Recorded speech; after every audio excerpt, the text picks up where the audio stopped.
अयोध्या राम मंदिर की प्राण प्रतिष्ठा को लेकर लोग उत्साहित हैं। अलग अलग तरीके से लोग अपनी आस्था व्यक्त कर रहे हैं। इसी कड़ी में मंडला जिले में एक रिटायर्ड टीचर ने 510 पन्ने की ग्रंथ मानस के मोती की किताब हाथों से लिखी है। ये रामचरितमानस पर आधारित शोध प्रबंध है। मंडला जिले के एक रिटायर्ड टीचर यदुनंदन सिंह पटेल ने रामायण और रामचरितमानस के भेद को सरल और सहज अंदाज में लिखा है। उन्होंने 510 पेज के ग्रंथ मानस की मोती की किताब को अपने हाथों से लिखा है। यदुनंदन पटेल बताते हैं कि मानस की मोती नाम का उनका यह हस्तलिखित ग्रंथ रामचरितमानस पर आधारित एक शोध प्रबंध है।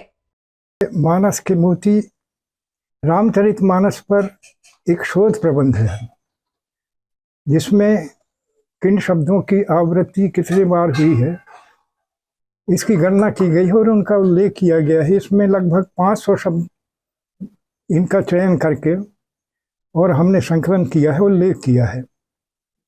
ये एक अभिनव ग्रंथ है और अभूतपूर्व है, अद्भुत है। देखिए, रामायण का पठन पाठन, रामायण के प्रति अनुराग, राम जी के चरणों में प्रीति, ये ऋषि मुनियों की परंपरा के जो वाहक हैं उनके मन में उत्पन्न होती है। रिटायर्ड टीचर ने तुलसीदास के द्वारा रचित रामचरित्र के अद्भुत शब्दावली से करीब 500 शब्दों की खोज की। उन्होंने अपने कीर्तिमानस की मोती में उन शब्दों से जुड़ी पंक्तियों का उल्लेख किया जो शब्द इस कांड के अंतर्गत 30 दोहे का है। इसका उल्लेख भी उन्होंने विशेष रूप से बताया है ताकि पढ़ने वाले व्यक्ति आसानी से समझ के उसे पढ़ सके।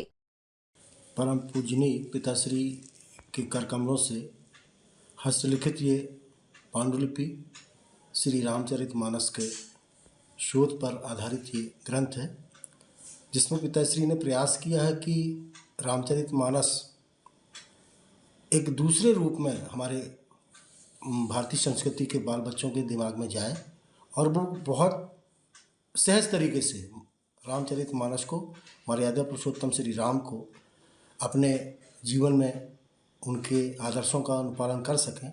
इन्हीं सब उद्देश्यों को लेकर पिताश्री ने ये ग्रंथ का लेखन किया है।